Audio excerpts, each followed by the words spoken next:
The answer came to Yuna in a flash of desperate inspiration.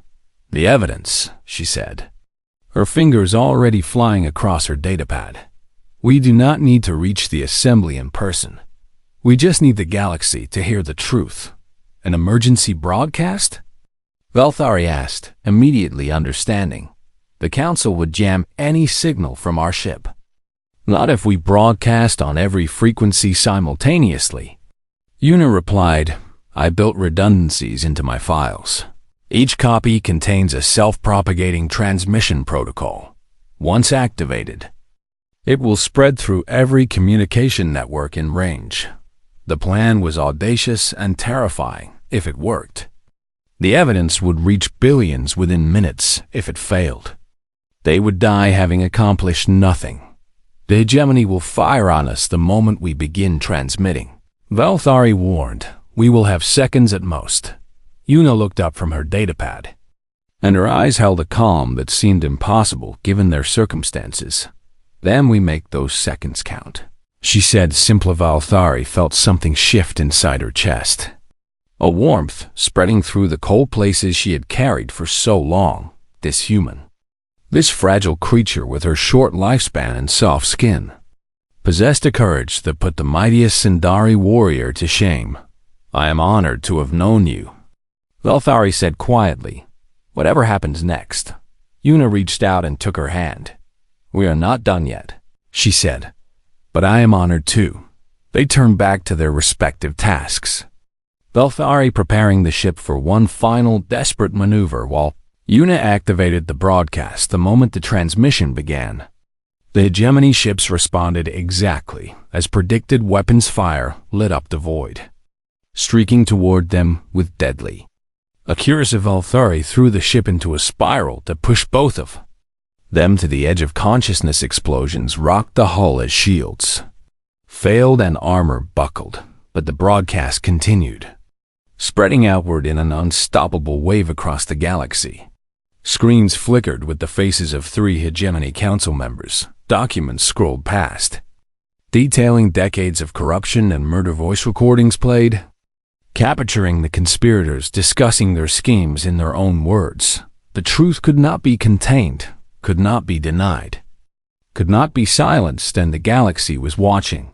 The response was immediate, and overwhelming. Ships from a dozen species began converging on neutral station, their captains demanding answers. The Galactic Assembly went into emergency session, members shouting accusations across the chamber on worlds throughout civilized space. Citizens took to the streets in outrage. The council members attempted to flee, but they found every route blocked. The very networks they had corrupted now worked against them, tracking their movements and reporting their locations to authorities. Within hours, all 3 were in custody, their power shattered forever.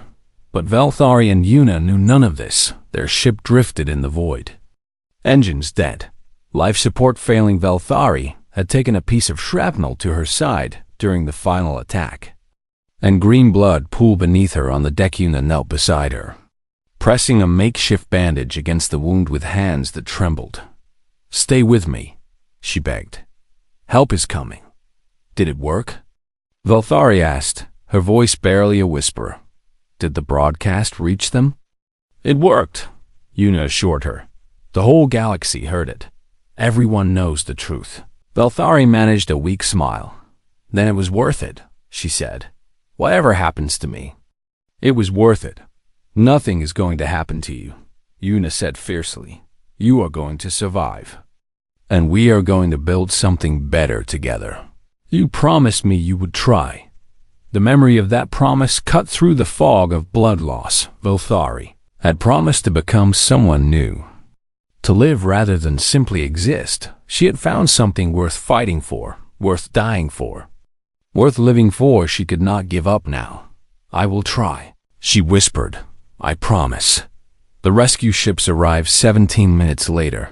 They found 2 beings huddled together in a dying vessel, one human and one Sindari, their hands clasped as if nothing in the universe could separate them. Medical teams worked frantically to save both lives, and against all odds, They succeeded 3 weeks later. Valkyrie stood before the Galactic Assembly, not as a prisoner, but as a witness. She told them everything about the contract, about the corruption, about the choice she had made when she saw Yuna running into fire to save strangers. The assembly listened in silence, their faces reflecting a range of emotions from suspicion to wonder. When she finished, the chamber erupted in debate. Some demanded her imprisonment, arguing that her crimes could not be erased by a single act of redemption. Others argued that her testimony had helped bring down the greatest criminal conspiracy in galactic history. In the end, it was Yuna who tipped the scales. She stood before the assembly and spoke of second chances and the capacity for change. She spoke of watching an assassin weep for the first time, of seeing a weapon choose to become a person. She spoke of the courage it took to turn against everything one had ever known in service of something greater. Valtharikos was made into a killer, Yuna concluded, but she chose to become a protector. If we cannot honor that choice, then what hope do any of us have for redemption? The assembly granted Valthari asylum among humans, the first Sinduri in history to be accepted into their society. The guild declared her a traitor and promised vengeance, but they had more pressing concerns with the council's corruption exposed. Many of their patrons had fled or been arrested. The shadows that had sheltered them were suddenly full of light. The day Valthari officially joined the diplomatic corps, Yuna found her standing at a window overlooking the stars. Having second thoughts? Yuna asked, moving to stand beside her. No, Valthari replied. I was just thinking about how strange life can be. A month ago, I was sent to kill you. Now I cannot imagine existence without you in it. Yuna smiled and took her hand, a gesture that had become natural between them. That is what humans do, she said. We change things. We change people. Sometimes we even change ourselves. Why? Valthari asked, the question that had haunted her since the beginning. Why did you show me kindness when I was sent to kill you? Why did you believe I could change? Yuna was quiet for a moment, her gaze distant. Because I saw someone who needed it, she finally answered. Because I believe that everyone, no matter what they have done, carries the possibility of becoming something beautiful. Because giving up on people is the same as giving up on hope. And I refuse to live in a universe without hope. Valthari felt the words settle into her heart, filling spaces that had been empty for 40 years. She understood now what made humans special. It was not their technology or their military might or their place in galactic politics. It was their stubborn, irrational, magnificent belief that anyone could change. It was their willingness to reach out to monsters and offer them tea. It was their capacity to see potential where others saw only threat. I will spend the rest of my life trying to be worthy of your faith. Valthari said. Yuna squeezed her hand. You already are, she replied together. They looked out at the stars somewhere out there. Wars still raged and injustice still flourished. There was so much work to be done, so many lives to save, so much darkness to push back. But for the first time, Valthari faced the future not as a weapon, but as a person, not alone, but with someone who believed in her, not without hope, but filled with it. The assassin was gone. In her place stood someone new, someone still learning what it meant to be good. And beside her stood a human who had changed everything with nothing more than kindness. That was the power of humanity. That was why the galaxy would never be the same. They sat together through the long night, sharing tea and stories and truths that neither had ever spoken aloud. Valthari told Yuna about her childhood, about being taken from her family at the age of 5 and trained to become a weapon. She spoke of the years of isolation and conditioning, the systematic destruction of everything soft within her. She confessed to the lives she had taken, the innocents she had murdered without question or remorse. Through it all, Yuna listened without judgment. Her eyes held sadness but no condemnation, pain but no anger. When Valthari finally fell silent, exhausted by the weight of her own confessions. Yuna simply refilled her tea. "You were a child," she said softly. "They made you into what you became. The choice to change is yours. And you are making it now. Does that truly matter?" Velthari asked, "After everything I have done?" "It matters more than anything," Yuna replied. "The past cannot be changed. But the future is still being written. Every moment is a chance to become someone new."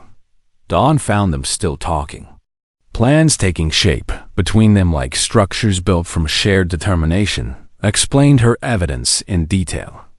Walking Velthari through the web of corruption she had uncovered, the humans' work was meticulous and irrefutable if presented to the Galactic Assembly.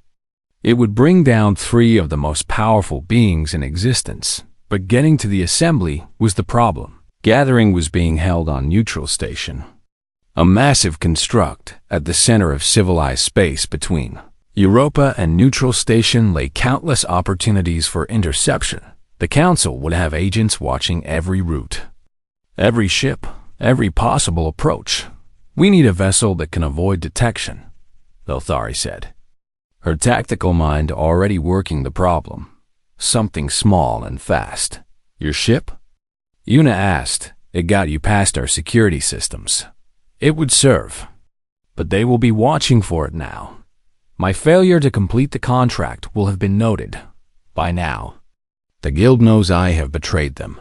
As if to confirm her words, Velthari's communication device buzzed. With an incoming transmission, she read the message with cold dread settling in her stomach. "3 guild assassins have been dispatched," she reported. "They will arrive within 12 hours. Then we leave within 6, Yuna said, her voice steady despite the fear that must have been churning inside her. They moved quickly after that, gathering supplies and preparing for a journey that might well kill them both. Velthari modified her ship to accommodate 2 passengers, while Yuna secured copies of her evidence on multiple devices. If one was destroyed, the others would survive by midday. They were ready to run. The launch went smoothly, Velthari's piloting skills carrying them past the outpost perimeter without raising alarms. But she knew their invisible departure would not remain secret for long. The guild had ways of tracking its own, and 3 killers were already closing in. The first attack came at the edge of the Sol Systema Sindari. Vessel dropped out of hyperspace directly in their path. Weapons already charging. Velthari recognized the ship's configuration instantly. "Kathron," she said, naming one of her former colleagues. "He specializes in ship-to-ship combat. Can we outrun him?" Yuna asked. "Not in this vessel." Velthari's hands moved across the controls with practiced precision. "But we can outfight him." The battle was brief, and Brutakathran was skilled. But he had expected to face a cargo ship, not a fellow assassin. Velthari anticipated his every maneuver, countering his attacks while slowly maneuvering into position when the moment came. She fired a single shot that disabled his engines. "Finish him," Yuna said quietly. "He will report our position if you do not." Velthari's finger hovered over the trigger. Kathran was no innocent. He had killed as many as she had. Probably more. Ending his life would be justice by any reasonable measure. But she thought about what Yuna had said about the choice to become someone new. "No," she said, lowering her hand. "I am done killing unless there is no other option." She transmitted a message to the disabled ship before jumping to hyperspace. "Tell the guild I am no longer one of them. Tell them Velthari Kos has chosen a different path." The second and third attacks came closer together, the remaining assassins working as a team. These battles were harder, and Velthari took damage that would have crippled any other pilot. But she had something she had never possessed before, a reason to survive beyond mere self-preservation. Betten engagements. Yuna tended to Velthari's wounds with gentle hands. The human asked questions about Sindari culture, about Velthari's dreams and regrets, about the person she wanted to become. No one had ever asked such things before. What will you do if we survive this? Yuna asked during a quiet stretch of travel. I do not know. Valthari admitted, I have never planned for a future beyond the next contract. My life has always been measured in kills. Not in years. Yuna was silent for a moment before speaking. You could stay with me, she offered. The diplomatic corps always needs people who understand how the darker parts of the galaxy work. Your skills could help save lives instead of ending them. The offer struck Valthari speechless. She had expected exile at best, imprisonment or execution at worst. She had never imagined that someone might actually want her around, might value her for anything beyond her ability to kill. You would trust me with that? She finally managed to ask. You have already saved my life 3 times in the past 2 days. Yuna pointed out with a small smile. I would say you have earned some trust. Before Valthari could respond, alarms screamed through the cockpit. They'd emerged from hyperspace at the edge of Neutral Station's territory. And they were not alone. A hegemony battle group hung in the void ahead of them. 3 warships arranged in a formation that blocked every approach to the station. They must have predicted our destination, Yuna said, her voice tight with fear. Is there another way in? Valthari studied the tactical display with growing desperation. Thus, warships were too powerful to fight and too fast to outrun. There were no gaps in their formation, no blind spots to exploit. They were trapped. I can get you to the station, she said slowly, a terrible plan forming in her mind, but only if I stay behind. No, Yuna said immediately. We escape together or not at all. Listen to me. Valthari insisted. My ship can take the punishment long enough for an escape pod to reach the station. They will not fire on neutral territory. If you can get inside, you can present your evidence. And what happens to you?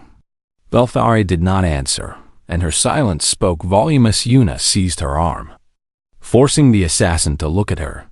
You promised to become someone new, she said fiercely. You cannot do that if you are dead. There has to be another way. Valthari looked into the human's eyes and saw something that shook her to her core. She saw genuine concern, real fear for her well-being, authentic caring from someone who had every reason to hate her. She saw friendship, perhaps even love, offered freely despite everything she had done, and she realized she could not throw that away.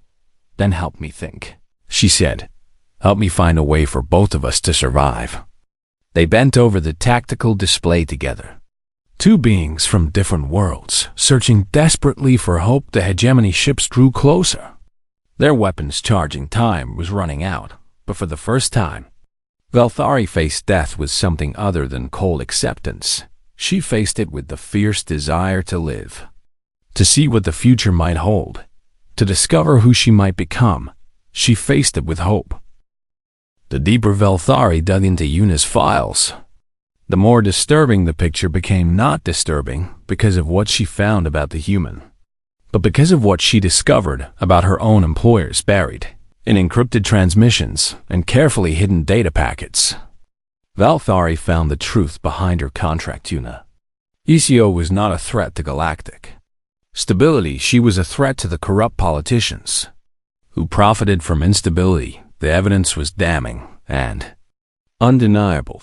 3 members of the Hegemony Council had been secretly funding proxy wars across a dozen systems. They sold weapons to both sides of conflicts, profited from reconstruction contracts, and ensured that peace never lasted long enough to threaten their income. Millions had died because of their schemes. Entire species had been pushed to the brink of extinction, and UNICO had somehow obtained proof of everything. Valthari studied the documents that Yuna had compiled, marveling at the thoroughness of her investigation.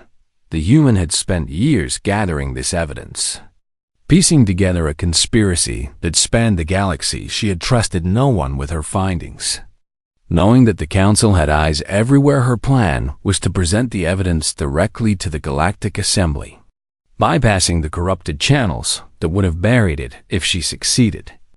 3 of the most powerful beings in the galaxy would face justice.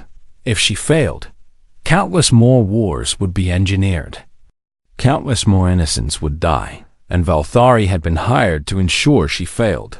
The realization struck her like a physical blow. She had killed many people over the years, some innocent and some guilty, but she had never knowingly served as a tool for monsters who murdered millions. She had been tricked into becoming exactly what she had always believed she was not.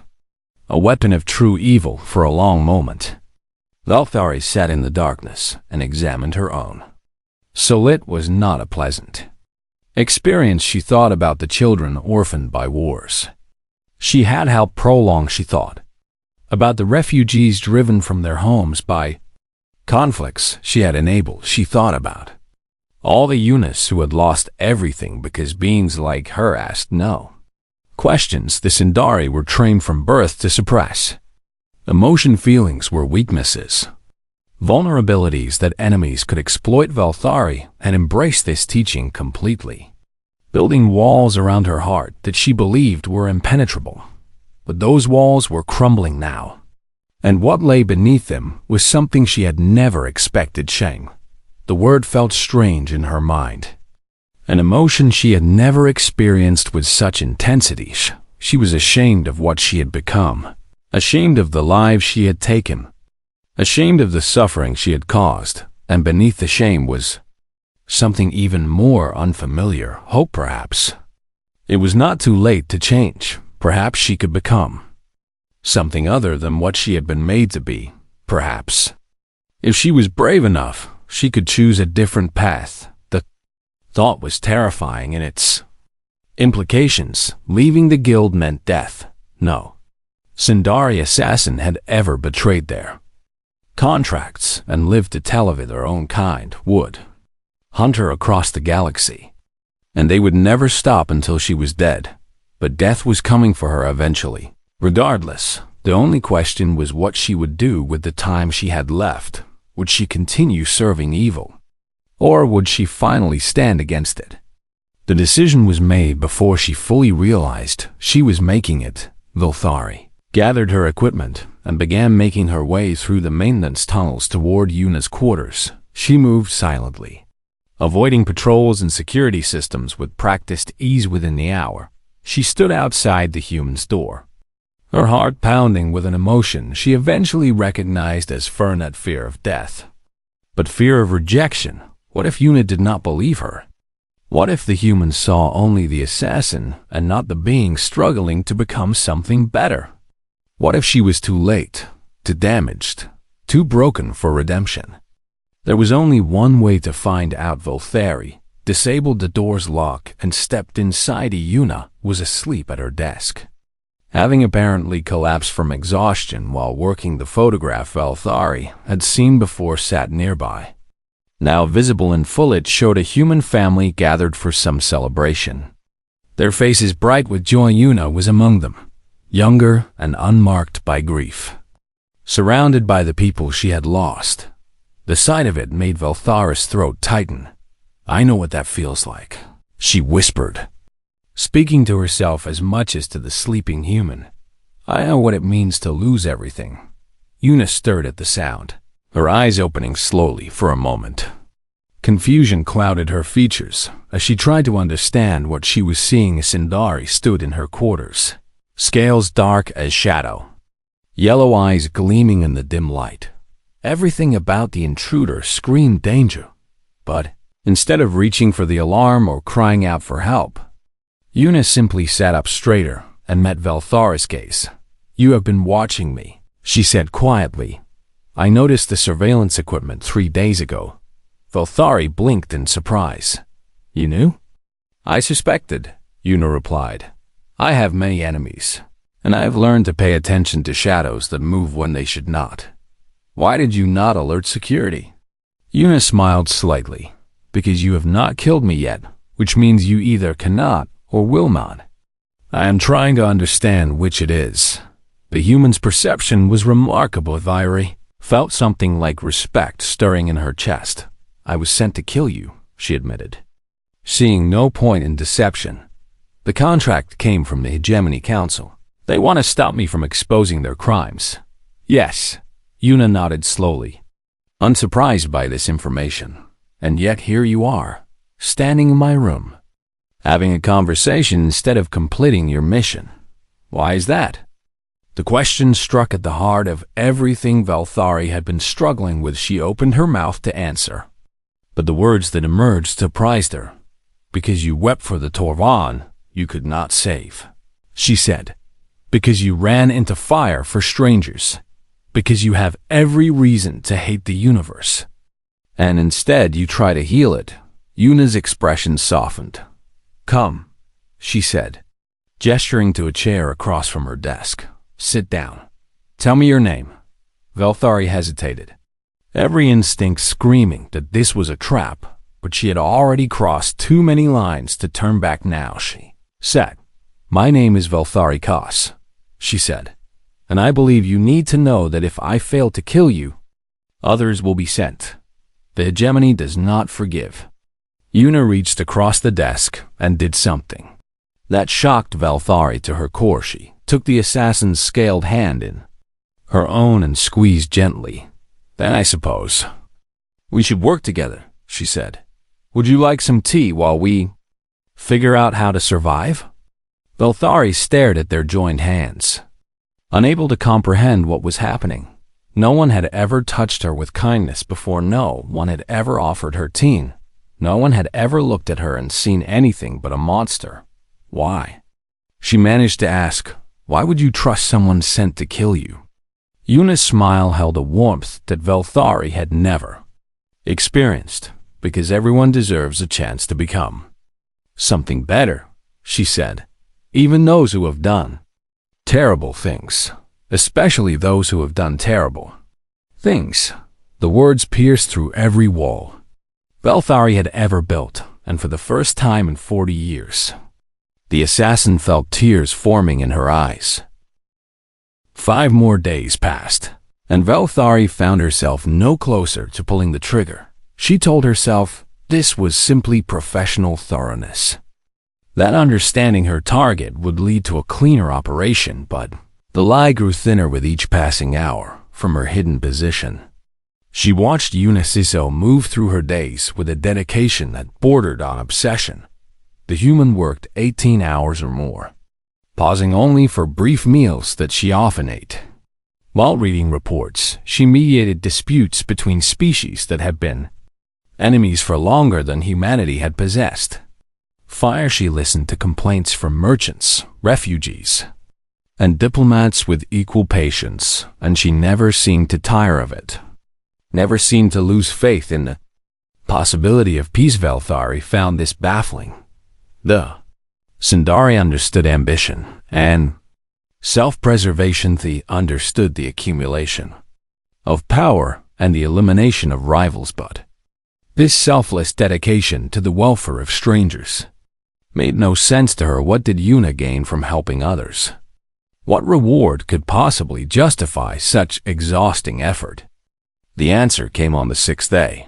In a way Valthari could never have predicted, an alarm shattered the quiet of the outpost, its wailing cry echoing through every corridor through her surveillance equipment.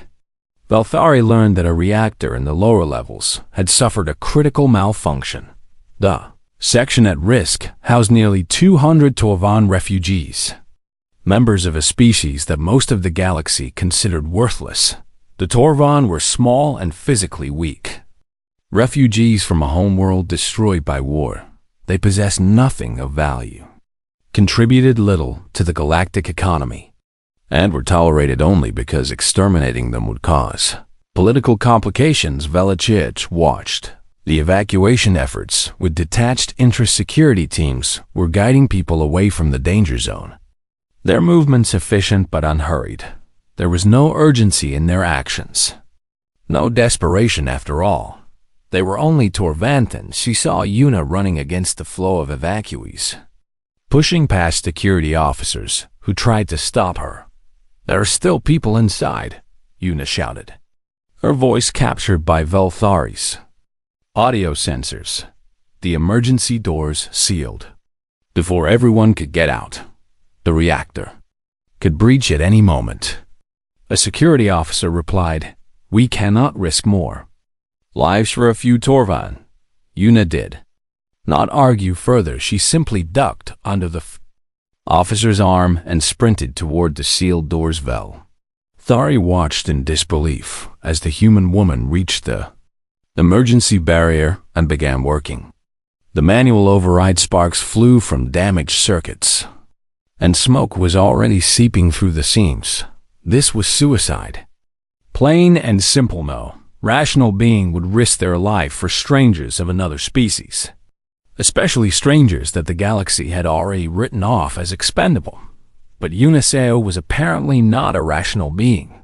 The doors groaned open, and Yuna disappeared into the smoke without hesitation. Valthari found herself moving before she realized what she was doing, repositioning to get a better view of the unfolding disaster through thermal imaging.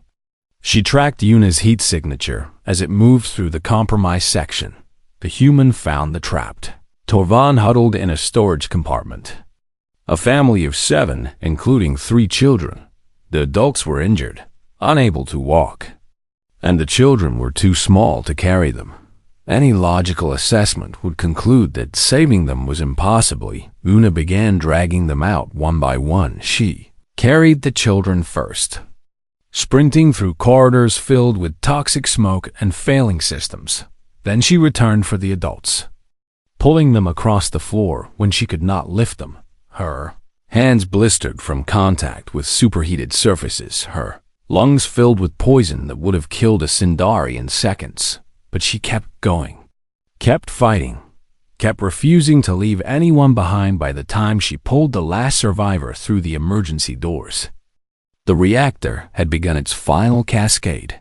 The explosion rocked the outpost, but the blast doors held everyone on the safe side survived, including the 7 Torvan that Yuna had refused to abandon. Valthari watched as medical teams rushed to treat the injured. Una sat against a wall, her hands wrapped in emergency bandages, her face streaked with soot and tears. She was weeping, not for herself, but for 3 Torvan in another section who had not been reached. Intima, Torvan child, approached her.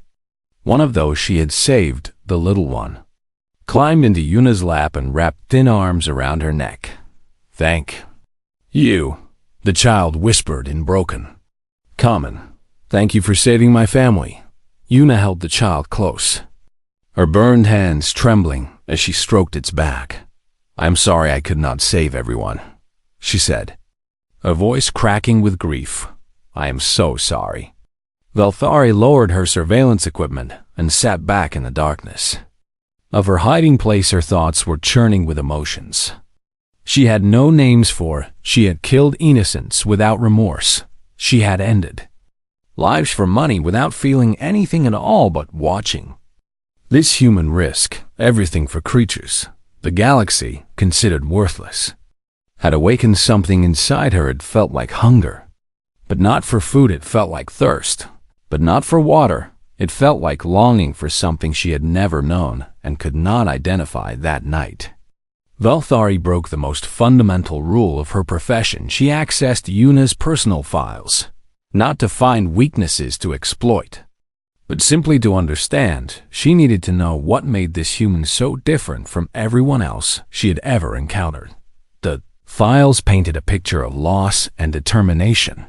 I'd lost her parents, her brother, and her grandmother in the Keth-Ari border war. She had been 19 years old, a student with dreams of becoming a teacher. The war had taken everything from her, but instead of seeking revenge, she had dedicated her life to preventing others from suffering as she had suffered. No one should lose their family to war. She had written in a personal journal entry, "No one should feel what I feel every day. If I can prevent even one person from knowing this grief, my life will have meaning." Valthari read those words again and again, searching for the deception she was certain must be there. No one was this selfless. No one sacrificed so much for strangers, but the evidence was undeniably. Uniseo truly believed what she wrote. And she lived according to those beliefs for the first time in 40 years. Valthari questioned the path she had chosen for the first time. She wondered if there was more to existence than contracts and payments and the cold satisfaction of a kill completed. The question terrified her more than any enemy ever had. The space station floated in the darkness between stars, a place where shadows gathered and secrets were traded like currency. Valthari Koss stood before the holographic display, her scales shifting from deep green to almost black as she studied the image of her target. She was Sindari, born into a species that the galaxy feared and respected in equal measure. Her people were cold-blooded in every sense of the word, and she had spent 40 years perfecting the art of ending lives. The figure who had summoned her remained hidden behind a screen of static, their voice distorted beyond recognition. The target is a human diplomat named Unicio, the voice said, each word carefully measured. She operates from the Europa outpost in the Sol system. Valthari tilted her head, her yellow eyes narrowing with mild curiosity. A human, she repeated, letting the word hang in the recycled air of the station. They are fragile creatures with short lifespans. Do not underestimate her, the voice warned. She possesses information that threatens the stability of the entire hegemony. What kind of information?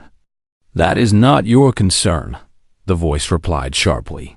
Your concern is the contract and the payment. Nothing more. Valthari considered this for a moment before nodding slowly. She had learned long ago that questions led nowhere good in her profession. The Sindari Assassins Guild had trained her to be a weapon, and weapons did not ask why they were used. The payment will be substantial, the voice continued. Half now.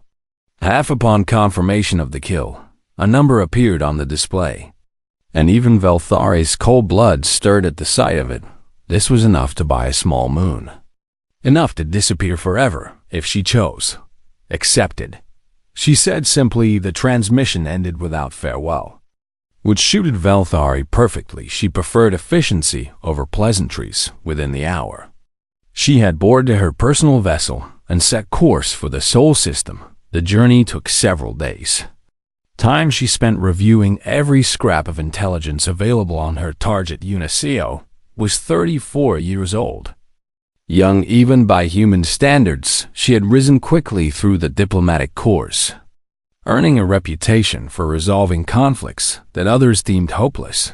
The files painted a picture of an idealist, someone who genuinely believed that different species could coexist in peace. Valthari found this almost amusing. She had seen too much of the galaxy to believe in such fantasy. Species cooperated only when it served their interests, and they betrayed each other the moment those interests changed.